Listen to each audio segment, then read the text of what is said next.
सोयरा राणी साहेब, मोहीम म्हटली की अख्खा रायगड 20-22 वर्षांचा होतो आणि त्याबरोबर आम्ही देखील तरुण होतो, अगदी 20-22चे. आणि मग दौडधूप, त्या हुलकावण्या, गनिमी कावा, कवड्यांची माय द्या.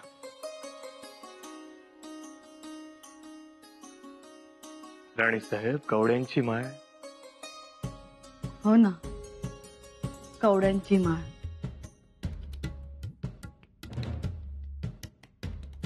सोयरा राणी साहेब, आम्ही कवड्यांची माळ मागितली. हो.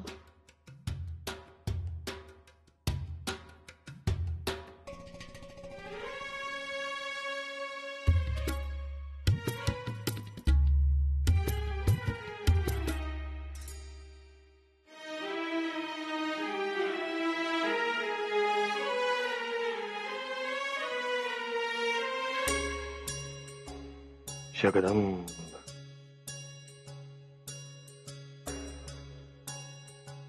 खूप उत्साह येतो अंगात, असं संचारत. घोड्यांच्या खिंकाया, हत्तींचे ते चित्कार, तलवारींचा खणखणात, मन बेभान होतं. राणी साहेब, करा द्या.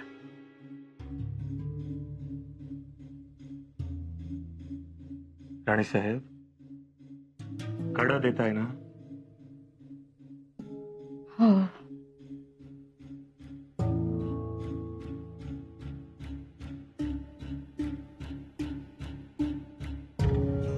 काय झालं राणी साहेब? आज नेहमीसारखं तुमचं लक्ष नाहीये. सगळं ठीक आहे ना? हो. म्हणजे आम्ही तुम्हाला कडं मागितलं, पण आम्ही आपल्या वर्णनात रमलो होतो. क्षमा असावी.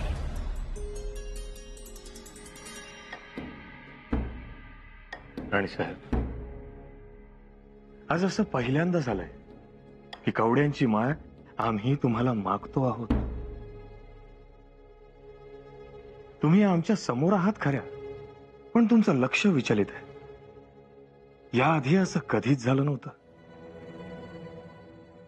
नाही, काय नाही.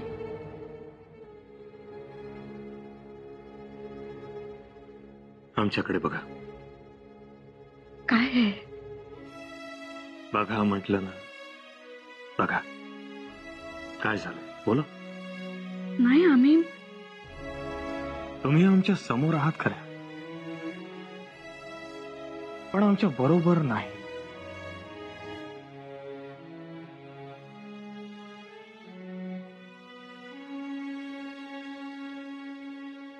आम्ही आहोत इथेच.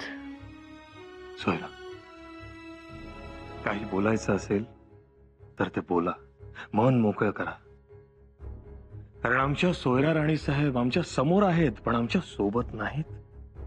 हे आम्हाला निश्चितच रुचणार नाही.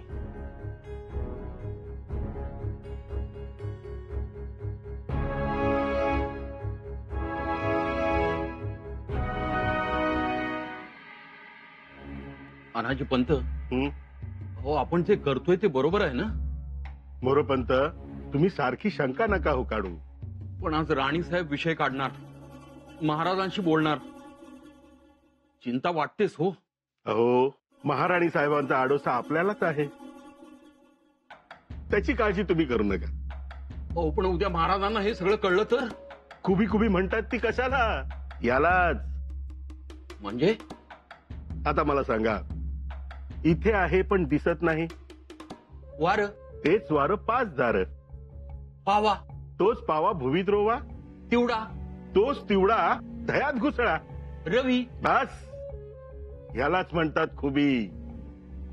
खुबीनं चाललं तर अडचण 100 कोसावर फिरकत नाही आपल्या. त्यामुळे आपणही वेळेप्रमाणे बदलावं. बदलू हो, पण तुम्ही फक्त खुबीला जवळ करा. केली. कारण कोणत्याही परिस्थितीत यशस्वीला शंभूराजांच्या गळ्यात माळ घालू द्यायची नाही. मातोश्री, मातोश्री, मातोश्री तिकडे आहात? आम्ही बघितलंच नाही. या या, बसा. धावत पळत आला? हे बघा, आम्ही तुमच्यासाठी काय आणलंय.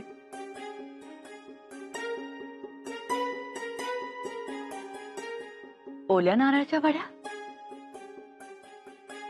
आम्हाला फार आवडतात.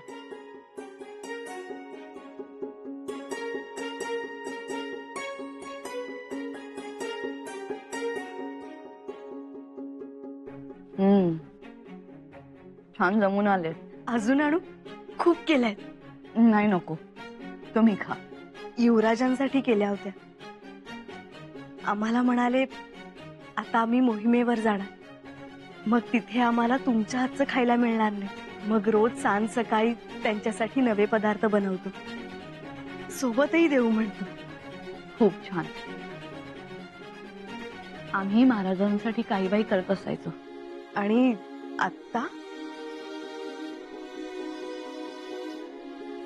आताही करतोच. म्हणजे सुरुवात करूच. मग आम्ही येतो मदतीला. आम्हाला तेवढंच शिकायला मिळेल. बर, पण तुम्हाला आमच्या आवडीनिवडी बरं लक्षात राहिल्या.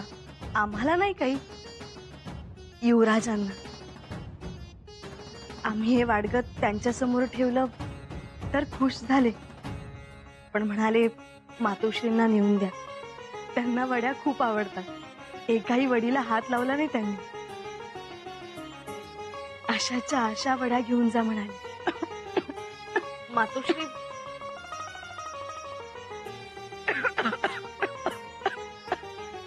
पाणी घ्या. आठवण ठेवली आमची. सावकाश.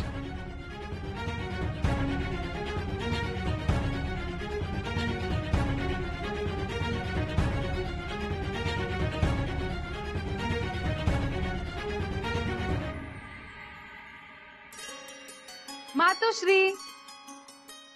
राणूबाई, काय हो? ज्याची त्याची मोहिमेची तयारी. यात काय, लोणची आणि खारवलेले जिन्नस देणार असतात.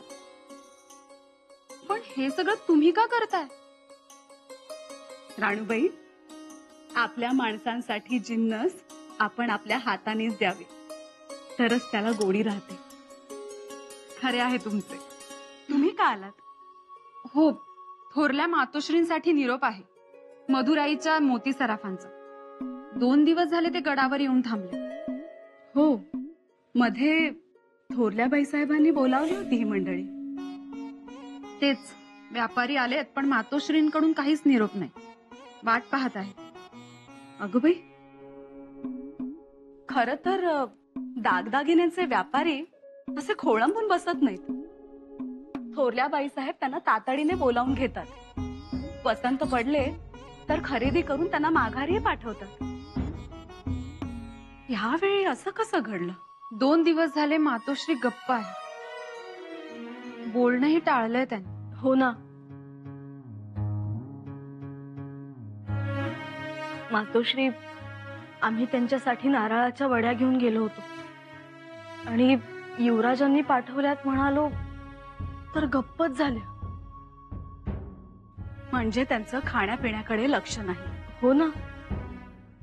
आम्ही त्यांना बोलतं करण्याचा प्रयत्न केला, त्यांना हसवण्याचा प्रयत्न केला, त्यांना चिडवलंही,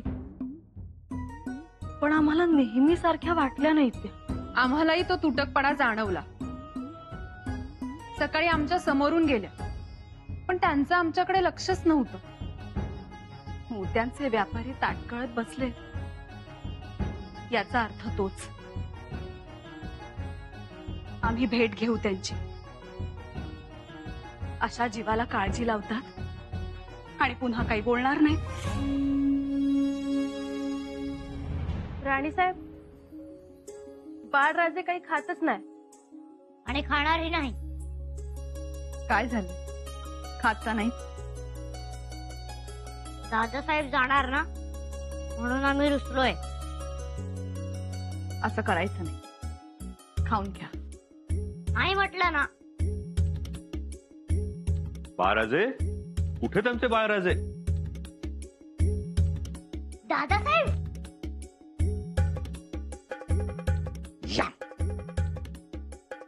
बाळराजे, आम्ही असं ऐकलंय की आमचे बाळराजे रुसलेत. हो, कारण तुम्ही आम्हाला सोडून जाणार ना, आणि तुम्ही गेल्यावर आमचे लाड कोण करणार? आम्हाला तलवार कोण शिकवणार? आम्हाला संस्कृत कोण शिकवणार? सगळी तजवीज केली आम्ही. मातोश्री बाळराजांसाठी उत्तम संस्कृत पंडित बोलावले आहेत त्यांनी. शिवाय शस्त्रांचं ज्ञान देणारे सुद्धा गडावर हजर झाले, आणि ते एवढे वाकबगार आहेत की आम्ही माघारी येईपर्यंत तुम्ही आमच्याशी तलवार खेळण्यायोग्य झाला असाल. खरंच? पण त्यासाठी तुम्हाला नियमित सराव करावा लागेल. सकाळी लवकर उठावं लागेल, व्यायाम करायचा आणि दणकून भाकरी खायची. हो, खाऊ आम्ही. पण आता उपाशी आहात, त्याचं काय? बाळराजे, तुम्ही जेवला नाहीत अजून? रुसल्यानंतर कसं जेवणार आम्ही? कुणावर रुसला आहात? तुमच्यावर. आमच्यावर? होय, मग ठीक आहे, आम्हीच तुम्हाला भरवतो. आम्ही सुद्धा अजून जेवलो नाही आहोत. चला. चला.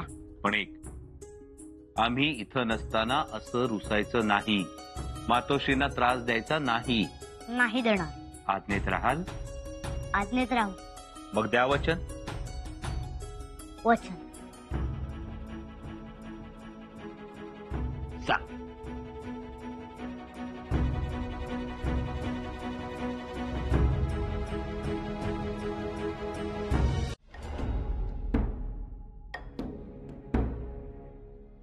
आम्ही एवढे कधीच धास्तावलो नव्हतो. बाळराजेंच्या भवितव्याची काळजी ही कधी करावीशीच वाटली नाही. का करावीशी वाटेल? ज्या पुत्राचे पिता हे छत्रपती आहे त्याला कसली चिंता? तरीही राहून राहून वाटतं. नेमकं काय वाटतंय? नेमकी कोणती सल? बाळराजेंचं सुख. ते एकटे तर पडणार नाहीत ना? सुख त्यांच्यापासून दुरावणार नाही ना? की आयुष्यभर धाकली पाती म्हणून धाकटच राहावं लागणार? आणि मग त्या धाकलेपणाची ती ससे होळपट बाळराजेंना पेलवेल का? त्या ससे होळपटीत नेहमीप्रमाणे साखऱ्या वाटण्यातच धन्यता मानतील ते. आपण कितीदा समजावलं, पण त्यांनी त्यांचा हट्ट सोडला कुठे? ते साखऱ्या वाटतच राहिले. शंभूराजेंच्या यशात नाचतच राहील. हे असंच चालत राहिलं तर त्यांचा पाठीचा कणा बाजूला काढून ठेवावा लागेल. जी निरागसता केवळ असहाय्य म्हणून फरफटत राहील. आई म्हणून हे आम्हाला कदापि सहन होणार नाही. आम्हालाही वाटतं आमच्या मुलाने प्रखर व्हावं, तेजस्वी व्हावं. राजाराम राजे चालू लागले की लोकांनी म्हणावं, बघा छत्रपतींचे चिरंजीव, त्यांच्यासारखेच पराक्रमी. राजाराम राजेंनी छत्रपतींचं नाव गाजवावं असं आम्हाला वाटतं. तुम्हाला काय वाटतं?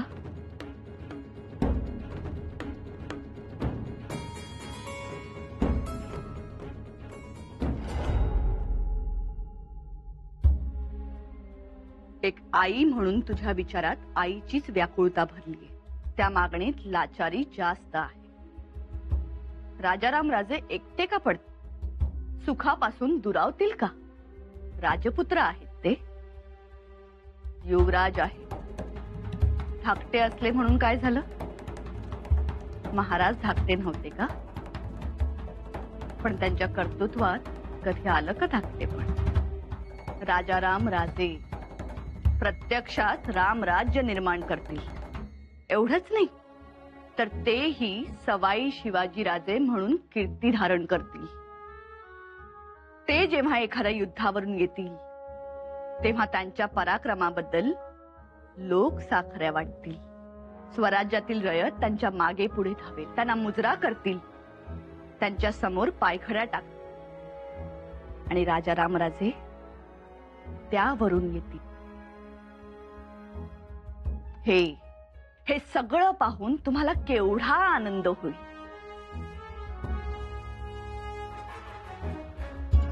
पण शंभूराजेंचं काय?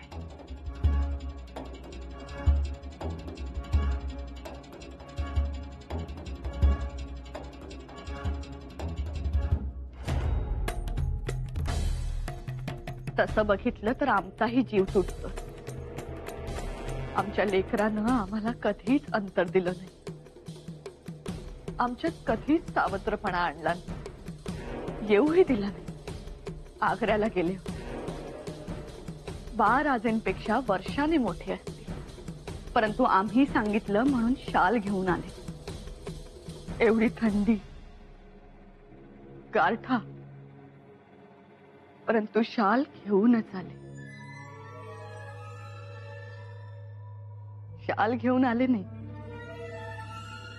त्यांनी आणली ती वात्सल्याची मशाल. तेही विसरता येत नाही. मग आता काय करायचं? कशाचं? वाटणी मागावी का? मागावी? तो अधिकार आहे त्यांचा. बाळराजेंचं भविष्य आहे त्यात. वाटणी म्हणजे 3 अक्षरी बेलाचं पान. अलगद तोडावं आणि बाळराजेंच्या मस्तकी धरावं. मग शंभूराजेंच्या मस्तकी का धरू नये? सगळ्याच प्रश्नांची उत्तरं आता देता येणार नाही. त्यासाठी काही ना काही होईलच. दक्षिणेतील राज्य तुम्ही झुकतं माप दिलं. शेवटी पोटचा गोळाच तुम्हाला जवळचा वाटला. का वाटू नये? माया आंधळी झाली शेवटी. झाला शेवटी तुझा भाव. बिलकुल नाही. मग अत्यंत परिश्रमानं उभ्या राहिलेल्या स्वराज्यात अखेर वाटणी मागितली. वाटणी कुठे झाली नाही? रामायणात झाली, महाभारतात झाली. हे शिवभारत आहे. वाटणी मागितली नाही, वाटणी झाली नाही, असं एखादं तरी घर दाखवेल का कोणी? वाटणी ही होण्यासाठीच असते आणि आता वाटणी होणारच. आता आम्ही थांबणार नाही. आता आम्हाला महाराजांच्या समोर उभं राहावंच लागेल. परंतु महाराज हे सगळं त्यांच्या तत्वाबाहेरचं. राजा म्हणून ते योग्य असतील, आहेतच, परंतु आई म्हणून आम्ही योग्य असू. म्हणून आत्ताच बोलायला हवं, नाहीतर बाळराजेंच्या नशिबी वनवास येईल. आणि तो वनवास 14 वर्षांचा नसेल, पिढ्यानपिढ्यांचा असेल. म्हणून आम्ही वाटणी मागणार आणि आत्ताच मागणार.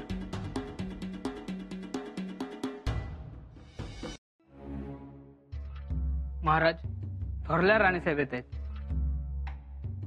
राणीसाहेब वर्दी देऊन बोलवा त्यांना.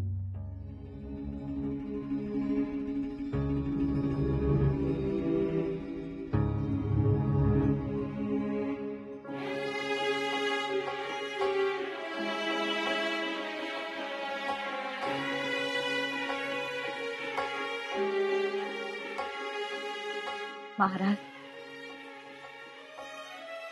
या राणीसाहेब, आणि आज वर्दी देऊन. कामात असाल तर?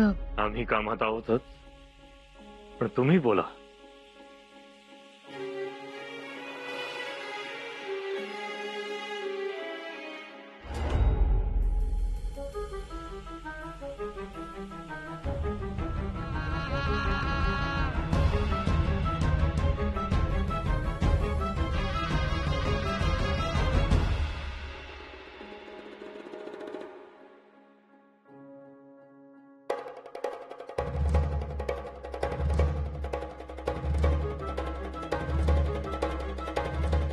आम्ही आपले बोला